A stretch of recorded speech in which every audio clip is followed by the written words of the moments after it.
देवियों सज्जनों नमस्कार, जय हिंद। मैं doctor TC. Rao soldier voice channel पे आपका स्वागत करता हूँ। दोस्तों, आज मैं अपने ही चाचा जी के बारे में, जिनकी मृत्यु इसी इतवार को हो गई, जो पूर्व सैनिक थे, उनके बारे में चंद बातें मैं आपसे शेयर करूंगा। बहुत इमोशनल मोमेंट है मेरे और मेरे परिवार के लिए, लेकिन आप तक उनके बारे में कुछ बातें पहुंचाना मैं अपना कर्तव्य समझता हूं। दोस्तों, सुबेदार मेजर श्योताज सिंह, वीरता, निष्ठा और प्रेम की अमर गाथा, उनके बारे में आपको बताऊंगा। सुबेदार मेजर श्योताज सिंह का जन्म श्रीमती भगवानी देवी और हवलदार राव लेखराम के घर दिनांक 1 मार्च 1945 को गांव ढाणी जाटूसा, जिसे आज हम कैलाशपुर के नाम से जानते हैं, में हुआ। ये 6 भाइयों में चौथे नंबर पे थे तथा एक बहन थी। इनका विवाह श्रीमती जयबाई कंवाली से हुआ तथा इनके एक बेटा व 2 बेटी हैं। स्वर्गीय सुबेदार मेजर श्योताज सिंह केवल एक सैनिक ही नहीं थे, बल्कि एक अच्छे व्यक्तित्व थे, जिन्होंने अपने जीवन से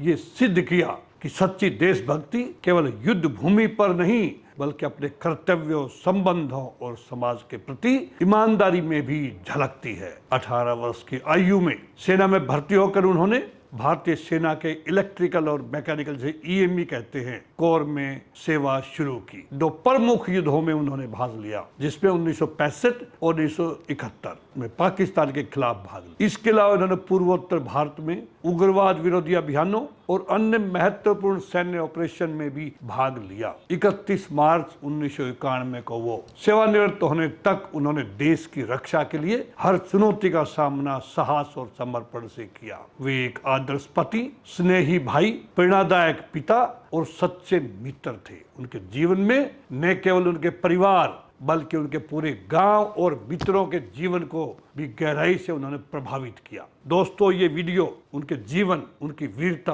और उनके मानवीय गुणों को समर्पित है। प्रारंभिक जीवन की जो उनकी बात करूं मैं, एक साधारण किसान परिवार में जन्मे सुबेदार मेजर श्योताज सिंह बचपन से ही अनुशासित और कर्मठ थे। यही गुण उन्हें जीवन में आगे ले गए। 18 वर्ष की उम्र में सेना में भर्ती, युवावस्था में ही देश सेवा का प्रण लेकर वे भारतीय सेना में भर्ती हुए और ईएमई कोर में तकनीकी सेवा के लिए चुने गए। उनके पिताजी भी भारतीय सेना से हवलदार, ब्रिटिश आर्मी के अंदर भी उन्होंने सेवा दी। और मैं यहाँ बता दूं कि उनके बहुत पहले की जितनी पीढ़ी है, सभी देश सेवा में ही थी। ईएमई में सेवा की शुरुआत में उन्होंने तकनीकी ज्ञान और व्यवहारिक कौशल से खुद को साबित किया। मशीनों, तकनीकी उपकरणों, राइफल्स, पिस्तौल, एलएमजी, मोटर्स की मरम्मत और रखरखाव में वो दक्ष थे। 1965 का भारत पाक युद्ध, इस युद्ध में उन्होंने पीछे से लड़ाई में सहायता, सपोर्टिंग एलिमेंट्स में वो थे, जहां उनकी तकनीकी विशेषता ने सैनिकों को मजबूती प्रदान की और अपने 2 भाइयों, चाचा जी के 2 भाई तथा बुआ जी के 3 भाई, यानी कुल 8 भाइयों ने 1965 की लड़ाई में भाग लिया। उनकी बुआ जी के लड़के सुबेदार नंद किशोर इस युद्ध में शहीद हो गए और उनको मरणोपरांत भारत सरकार ने वीर चक्र से नवाजा। 1971 का भारत पाक युद्ध एक निर्णायक युद्ध में भी उन्होंने वीरता और समर्पण का परिचय दिया। यह युद्ध हमारे लिए बहुत इंपॉर्टेंट है, क्योंकि मैं खुद 8वीं क्लास में पढ़ता था जब हमारे पिताजी की 78 मीडियम रेजिमेंट अलवर से मूव होकर के और वो ईस्टर्न सेक्टर में गई थी। सैनिकों के लिए अत्यंत उपयोगी सिद्ध हुए सुबेदार श्योताज सिंह। जून 1971 में ही उनको भारतीय सेना ने बांग्लादेश, जिसे पूर्वी पाकिस्तान के नाम से जानते थे, मुक्ति वाहिनी को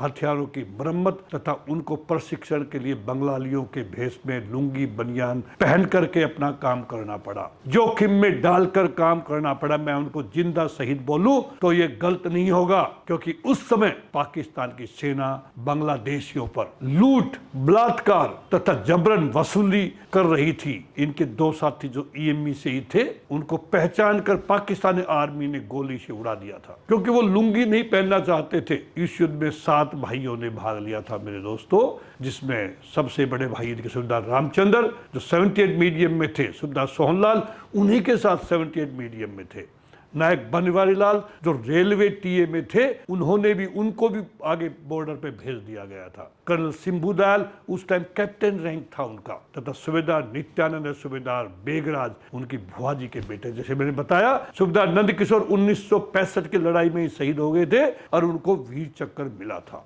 सम्मान और पदक सेवा काल में उनके अनेक सैनिक पदकों, स्टार्स और प्रशंसा पत्रों से नवाजा गया। यह उनकी वीरता और निष्ठा का प्रमाण है दोस्तों। उनको 1965 की लड़ाई में रक्षा पदक, 1972 में लॉन्ग सर्विस मेडल से सम्मानित किया गया, 1973 में क्लैप्स के साथ सर्विस मेडल से सम्मानित किया गया, 1973 में पूर्वी स्टार संग्राम पदक से सम्मानित किया गया उनकी बांग्लादेश में सेवाओं के लिए। 1973 में 25वीं स्वतंत्रता वर्षगांठ पदक से भी उनको सम्मानित किया गया और 1983 में 20 वर्ष लॉन्ग सर्विस मेडल से भारत सरकार ने उनको नवाजा। देश के कोने कोने में उन्होंने अपनी सेवाएं दी, जिसमें बर्फीले इलाके से लेकर रेगिस्तान तक हर स्थान पर सेवा की, जिसमें उनका अनुभव बेहद व्यापक और बहुयामी रहा। 1991 में 28 साल की नौकरी करके वो सेवानिवृत्त हो गए।